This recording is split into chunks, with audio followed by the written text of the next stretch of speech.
generously that there are proposals for the benefit of districts by politicians. None of us, of course, will deny this because that's what each elected representative tries to do for their constituents, to try and bring in projects for their district. For some reason, though, the DPWH denies that politicians make proposals that are accepted in the NEP, even though former DPWH officials admit it, but that at least if we can play this part of the video, the last part of the video. Please, The last part. Madam Missions Act and the current submission for the 2026 National Expenditure Program per legislature. In this last response, there's a denial. According to our staff po, wala po silang alam no, na merong ganong mga proyekto. So again, there has been a denial that politicians submit projects into the NEP, because maybe if they admit it, then they'll have to reveal who is the proponent of these projects in the NEP. But if there's so much scrutiny on insertions in Congress, we should be even more closely examining insertions in the NEP, because doing so might be for some purpose to avoid scrutiny in Congress. And again, even members of Congress don't deny that they try and do this for their own district. As I said in my prefatory speech, it is my job to bring in projects for my district. So it's just in our interest to propose that our district be given more support by the national government.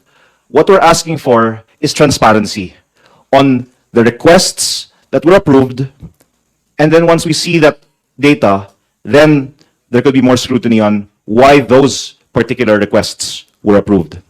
So, moving on, the question is, what is the potential motive for someone not to disclose all this data? I mentioned earlier that Secretary Dizon's NEP added many new projects. You can see that there was a reduction in the flood control budget of Secretary Bonoan to Secretary Dizon, of course, by a very big amount. But there was additions in asset preservation and also in multipurpose buildings in a total amount of around 75 billion pesos that was also raised by other members of Congress. Perhaps those were erratas of certain members of Congress, but it would also be helpful if Secretary Dizon could give a breakdown between the July NEP of Secretary Bonoan and the September NEP of Secretary Dizon. What are the changes? And if he could kindly explain the changes between the two NEPs. So, to go to the main point,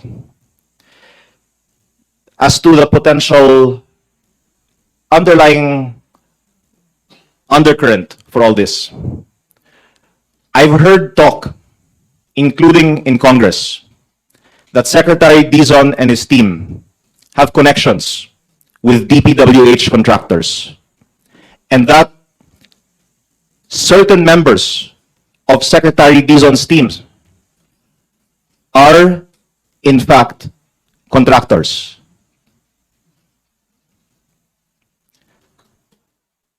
I am not the authority on this subject, but I think that it would be good to give Secretary Dizon the opportunity to explain. Of course, everyone knows people. So to say that Secretary Dizon knows DPWH contractors is not to say that there's anything inappropriate happening. Now, if he or members of his team have some proven interest in companies with DPWH contracts, and what I heard is that it's not him who's a contractor, it's a member or members of his team who are contractors. and how exactly, I'm not the authority. But I have been told that this is actually known by many in Congress now. Then the question is, if it's true that new appointees in DPWH have interests in companies that do business with DPWH, are we sure that there will be no conflict of interest in the awarding of contracts under the new leadership at DPWH? And why then has this not been previously disclosed? Secretary Dizon is very accessible to the media, and I hope then that we can ask him to disclose all of his and his team's connections to DPWH contractors, and if he thinks there are still kickbacks in DPWH, and if he has ever discussed or been offered kickbacks, and if he could share this so that we can all work together to stop the practice of giving kickbacks. Again, you can't avoid knowing people, but if these people have contracts with DPWH, and in fact will win contracts in the months and years to come in DPWH, and that there is a reported history of kickbacks being given in DPWH, then I think it deserves more public scrutiny, especially because there are plans to decrease the projects being bid in the district engineering offices and move procurement to the regional or even central office. Could it be that these reforms in DPWH will not actually reduce corruption, but will transfer the benefits of it to another level or another group of parties or contractors? And again, I don't want to say this too authoritatively, but someone actually just told me before I arrived here now that not only did one person tell me that they heard that members of the team are actually contractors, that other members of the team have already been meeting with contractors outside of DPWH at may hinihingi na daw. So maybe Secretary Dizon can also check with all of his appointees who are the contractors, if any, that they have met since their appointment and what they discussed in those meetings. It's actually quite tragic because I know that so many people have so much hope for Secretary Dizon's leadership in the DPWH, as do I. And I hope then that he can be transparent on, even if it's not from him, but any attempted offers, any opportunities that he has had to talk with contractors or for his team to, any offers for kickbacks that have been made. So, again, this is all in the context of there being a history of this also happening in DPWH. And again, multiple sources telling me and saying that this is known already by many. And I will say one more thing related to my previous advocacy to lower prices in DPWH. If Secretary Dizon will lower prices by 25%, I don't even need to ask if he has any interest in DPWH contracts, because anyone who will lower prices by 25% is showing that he is against kickbacks. So I hope that Secretary Dizon will be a hero and lower prices by 25% and show that he is against kickbacks in DPWH.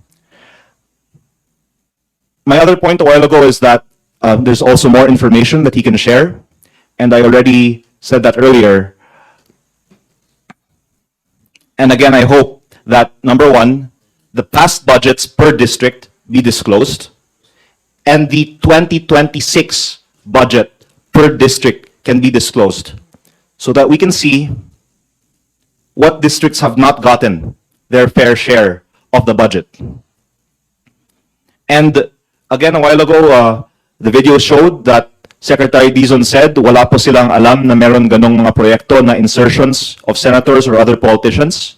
And it is an open secret that politicians do give lists, again, I would want more projects in my district, as would any congressman, not for a personal benefit, but for the district's benefit. And I think that it will be good to be transparent then, because if I were granted my request, it would be for additional classrooms. But if there are requests before for flood control projects, and then asphalt overlay, or overpriced solar streetlights, let's just be transparent on what people have requested that has been granted in the budget. Because again, Secretary Bonoan admitted that there is a leadership fund. To add, out of the 600 billion pesos DPWH budget, there's allocable and non-allocable. And if I'm not mistaken, there's around 400 billion of allocable. So there might be close to 200 billion of non-allocable, which the district representatives might not know who is behind. So let's see what this non-allocable is. And that, again, there's even some data that I have here. There's other data that others also have. Much of this can also be pieced together from other publicly available sources, and there's really no reason for this not to be disclosed, because others anyway have it. I just hope that Secretary Dizon be the one to share it, and preferably before the Monday Senate budget hearing. And just to make another point, Congressman Toby Chanco also recently asked the Committee on Appropriations to disclose the projects submitted by congressmen to the House APRO Committee. I highly respect Congressman Chanco, and he is really the source for much of what the public knows about congressional insertions in the DPWH budget. And what I'm adding is that the insertions begin in DPWH, but to Congressman Chanco's point, every congressman has been given a baseline amount of insertions, or we now call them amendments, of 150 million pesos. This is an amendment. There's nothing irregular about it, and this is part of the job of members of Congress to identify needed projects. So there is a 150 million peso per congressman amendment into the DPWH budget. And some have been given more and some much more. And Congressman Chanco's point is that the Appropriations Committee has the list of what each member of Congress has submitted and has been granted, including of Congressman Chanco says party list representatives. So if you can see what a district representative has in his district, you can also see what a representative that it goes beyond the district has submitted. And there are certain cases where these representatives have large budgets, which are worth looking into, and in some cases where they also have ties to the contractors that end up getting awarded these projects. If I can just share the following that affects my district. Certain contractors have allegedly cornered large allocations in the DPWH budget, and if a district representative does not allow rigged biddings and does not accept kickbacks, then these budgets might be allocated to other districts. And again, if DPWH shares the data on who are all these proponents, then I hope that would help also clamp down on the potential issues in this system, and that we don't have contractors paying for budgets to be allocated to certain districts. If I could give an example, CWS party list representative Edwin Garjola is said to be able to allocate large budgets for roads of DPWH, especially in Batangas. I have information that Congressman Garjola is the proponent for road projects in my district in some way. And a company owned by his family, based on SEC corporate documents, S-Ang Construction, is the contractor for some of these projects, which can be linked to him as CWS party list representative. And another company that he is connected to, Redicon Trading, is the contractor for other projects.